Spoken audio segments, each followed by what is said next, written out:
Como es habitual a esta hora aquí en Mega Noticias 3 de la tarde, nos vamos de lleno a nuestra mesa de análisis y le doy la bienvenida a José Ignacio Martínez Cortés, coordinador del Laboratorio de Análisis en Comercio, Economía y Negocios. Gracias por estar con nosotros, José Ignacio. Alberto, muchas gracias por la invitación. José Ignacio, no estamos bien evaluados en las carreteras. 55% de nuestras carreteras federales se encuentran en un estado regular. Casi el 15% en malas condiciones. ¿Esto qué implicaciones tiene para la economía nacional? ¿Cuántas pérdidas podemos tener o dinero que dejamos de ganar por tener estas carreteras en mal estado? Sí, esto implica, Alberto, un enorme costo para las empresas en el sentido de que se retrasa la distribución de los bienes. Esto entonces se refleja en los precios finales en el sentido de que la empresa tiene que trasladar las mermas, los desperdicios al consumidor final. Si hablamos estrictamente sobre la situación física de las carreteras, pero aquí, Alberto, yo agregaría un dato más, que es la parte referente a los costos por la inseguridad que hay en el tejido carretero del país. Lo pongo en este contexto. De 10 trailers que circulan con mercancías a lo largo ancho del país, de 10 trailers, 7 son asaltados. Ahora, el país tiene 7 grandes corredores comerciales. 3 pasan por Coatzacoalcos, 4 pasan por este corredor Querétaro, Silao, Celaya, tomando en consideración de que los municipios más peligrosos del país son en este orden. El primero es Celaya, el segundo es Coatzacoalcos, es decir, no obstante la parte referente a la situación que tiene las carreteras, la carpeta asfáltica de las carreteras, también a esto hay que agregar la parte referente a la inseguridad. Por lo tanto, encontramos de que el crimen organizado también controla el flujo de las mercancías a través de la logística que tenemos en las carreteras. Esto no es muy visible, José Ignacio. ¿Será porque los criminales no ejecutan a los choferes de los tráileres? Porque esto parecería que es muy frecuente y ya lo estamos hasta normalizando. Que el 70% de los tráileres sean asaltados, esto es verdaderamente dramático.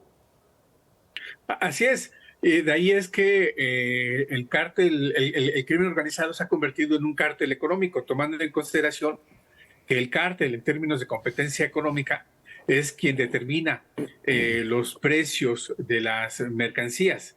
En ese contexto, el crimen organizado se ha convertido en un cártel que determina no solamente la cosecha, producción, sino también los tiempos de distribución de las mercancías, y esto, por supuesto, lo vemos reflejado en la inflación. Un estudio que realizamos, Alberto, en el Laboratorio de Análisis en Comercio, Economía y Negocios, encontramos que el 2% de la inflación, 2 puntos porcentuales de la inflación, es lo que provoca la inseguridad en el flujo carretero del país. Esto es, el crimen organizado también incide en los precios de las mercancías, de los servicios que finalmente pues consumimos, pagamos en el mercado interno del país.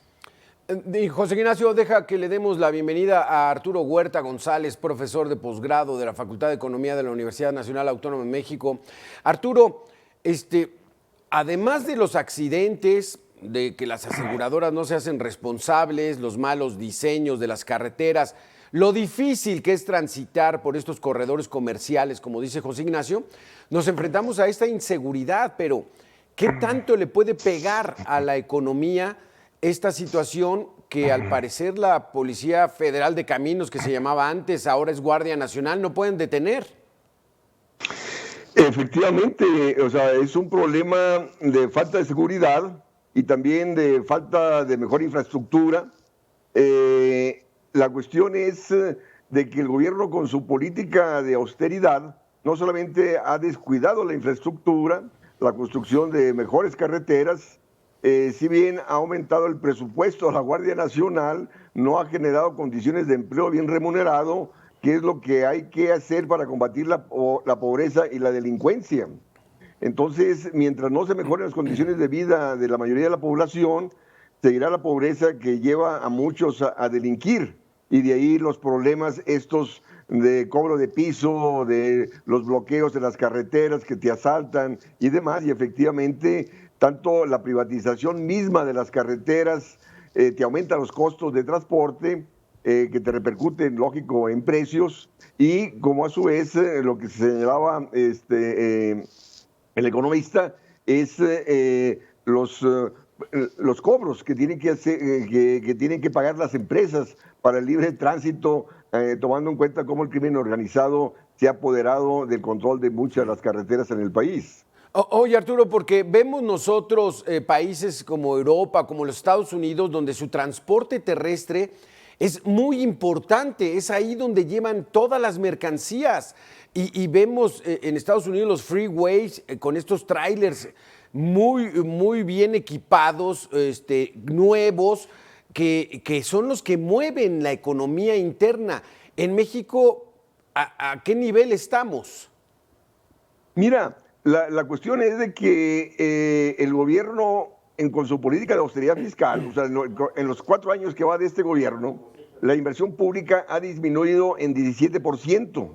Es decir, y de esa caída se ha concentrado sobre todo en la cuestión esta de las obras del Tren Maya, de Dos Bocas, y ha descuidado el resto de la inversión en infraestructura, en el apoyo al desarrollo tecnológico, el apoyo a las empresas, al sector industrial, al sector agrícola, etcétera, y de ahí los problemas que tenemos. Sí. O sea, un gobierno debe gastar lo suficiente para generar las condiciones necesarias de infraestructura y de desarrollo tecnológico, desarrollo económico, justo para impulsar la dinámica económica del país en una perspectiva de modernización y de empleo bien remunerado, cosa que no acontece. Y de ahí, repito, los problemas que enfrentamos a lo largo y ancho del país en todos los órdenes. José Ignacio, entonces nos dice Arturo que la inversión pública ha disminuido. ¿Qué es la inversión pública? Meterle dinero a la infraestructura, a mejorarla, a ampliarla y a mantenerla en orden. Pero si nos ganan los criminales y no los podemos identificar, y además, ¿dónde van a parar todos esos productos? O sea, la autoridad no se da cuenta dónde se pueden comerciar esos productos que se roban en las carreteras. Bueno, aquí intervienen en esta actividad del crimen organizado 3 figuras. La autoridad, sin duda, el empresario y, por supuesto, el crimen organizado. Por ejemplo, encontramos muchos productos robados, no tan lejos de Palacio Nacional, a una calle ahí en la calle de Corregidora. Hay muchos de estos productos. Paradójicamente, en la esquina de Corregidora está la Policía Federal, ¿sí? Está la Guardia Nacional. Esto es una prueba precisamente de lo que encontramos a lo largo ancho del país. Pero no solamente, doctor Huerta, no solamente Alberto, es el resultado del gobierno federal. Yo recalcaba hace un momento la parte referente al corredor de Querétaro, Silao, Celaya, porque aquí hay que llamar fuertemente la atención de que son estados que ya tienen bastante tiempo con gobiernos, como hoy se diría, de oposición, gobiernos panistas, Querétaro y Guanajuato. Guanajuato. Es lo mismo de lo que encontramos en el corredor de Sonoita, ¿sí? Donde ha estado gobernando el PRI, ahora gobierna Sonora, gobierna Morena en Sonora, y también lo tenemos en Chihuahua, donde está presente el PAN. Es decir, el crimen organizado ha permeado los 3 niveles de gobierno, el federal, el estatal y el municipal. Asimismo, también es importante destacar de que el empresario pues le es más fácil ahora estar en actividad de servicios en cuanto a la comercialización que en la actividad directa, que es la producción, por obvias razones en cuanto al efecto que tiene en este caso en inversión fija bruta, que también ha disminuido con relación a lo que ya precisaba el doctor Huerta en la parte de la inversión pública. Porque, doctor Arturo Huerta, esta película al parecer ya la vimos. O sea, se venden productos robados en tianguis a plena luz del día y la autoridad no los ve y nos prometieron que todo eso iba a cambiar, pero estamos igual, porque si se reduce la inversión pública a la infraestructura carretera, pues quiere decir que los neoliberales de antes, como los llaman, pues dejaron bien las cosas, por eso ya no le invierto más, o en qué mundo nos encontramos. Bueno, la cuestión es de que estamos repitiendo la historia que se dio en Estados Unidos de 1929 al 33, donde predominaban los Lucky Luciano, los Al Capones, que vendían piso, que asaltaban las carreteras, asaltaban las tiendas. ¿Y por qué? Por el problema de desempleo y miseria que existía. Entonces, hemos estado en un contexto de no crecimiento económico, de desempleo, de miseria creciente a pesar de las políticas sociales y, en consecuencia, esto no va a terminar. El 2023 viene peor que los años anteriores. Vamos a un contexto de recesión económica con inflación, igual va a acontecer el 2024. Entonces viene una recesión económica mundial y a nosotros va a golpear mucho más porque el gobierno no tiene esos márgenes de maniobra para incrementar el gasto público, la inversión, tener política industrial, política de empleo, etcétera.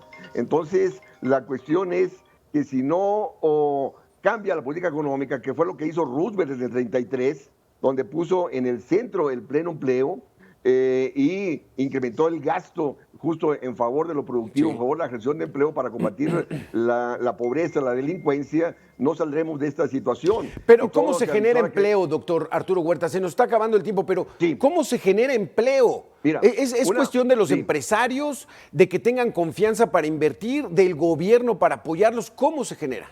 Mira, una empresa te genera un empleo si le va a redituar más de lo que va a gastar la empresa en su contratación.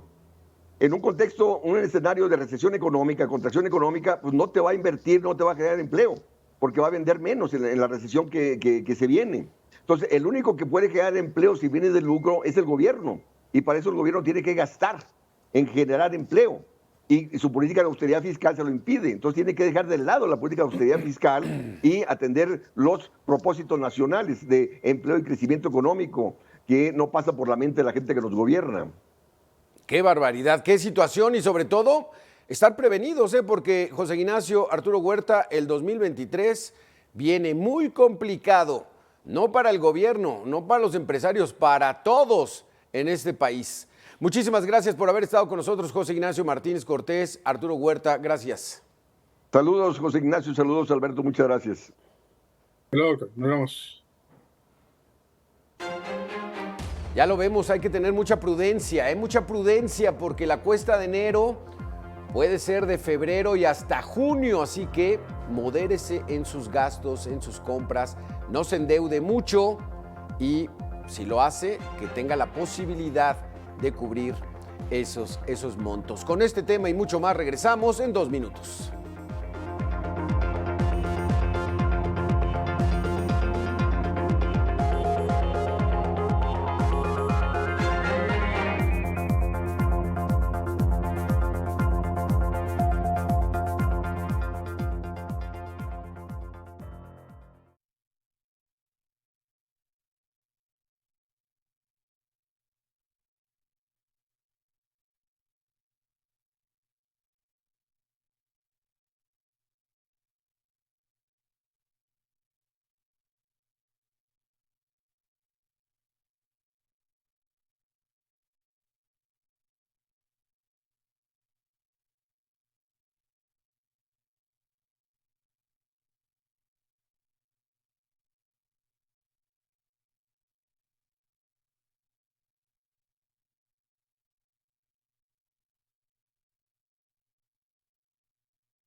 Duro golpe al cártel Jalisco Nueva Generación en el municipio de Tlajomulco, Jalisco.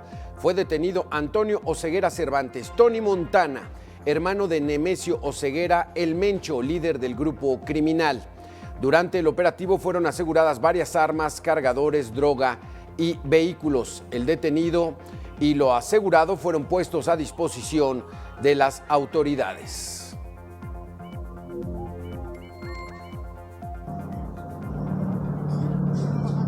Ahorita te van a atender, tú tranquilo. Ahorita te van a atender, no te muevas, espérate. Ahorita te tienen.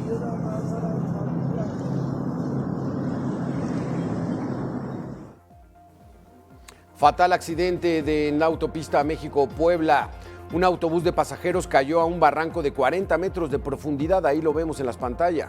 El accidente ocurrió en el kilómetro 49 en los límites de Chalco e Iztapaluca, aquí en el Estado de México. El saldo, un muerto y al menos 17 personas heridas.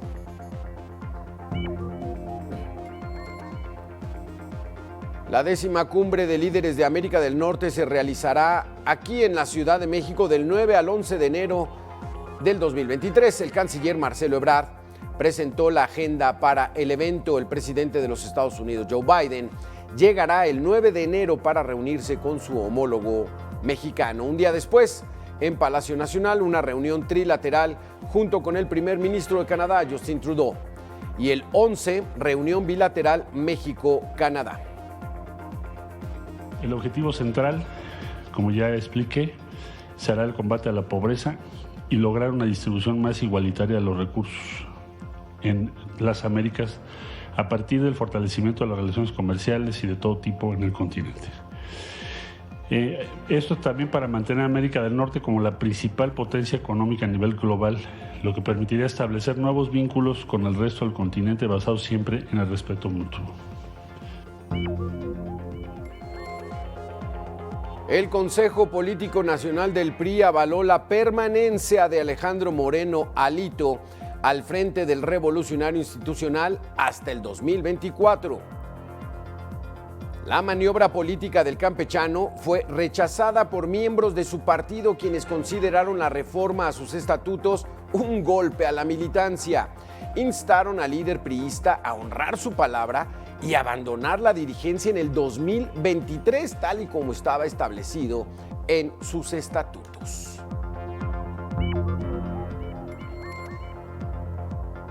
Rosario Piedra Ibarra, presidenta de la Comisión Nacional de Derechos Humanos, designó a Ernesto Isunza y a María del Socorro Luébano, integrantes del Comité Técnico de Evaluación que llevará a cabo el proceso de selección de 4 consejeros del Instituto Nacional Electoral. Sin embargo, a través de un comunicado, el Consejo Consultivo de la CNDH denunció total opacidad en estos nombramientos.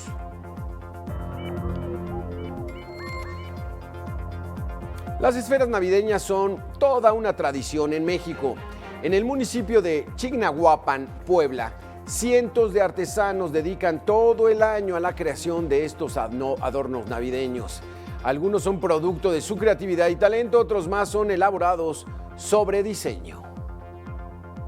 Siempre nos piden gatos, diferentes diseños que todos nos tenemos que ver cómo va a quedar en la esfera. ¿Por qué? Porque le tenemos que dar la forma, le tenemos que dar los colores y tiene que quedar prácticamente igual a como nos dan el diseño, hacerlo. La selección argentina de fútbol, la selección campeona del Mundial, aterrizó en el Aeropuerto Internacional de Ezeiza, en Buenos Aires, liderados por su superestrella Lionel Messi, quien bajó del avión sosteniendo el trofeo obtenido en Qatar. El gobierno decretó este martes Día de Asueto Nacional para celebrar su tercera Copa del Mundo.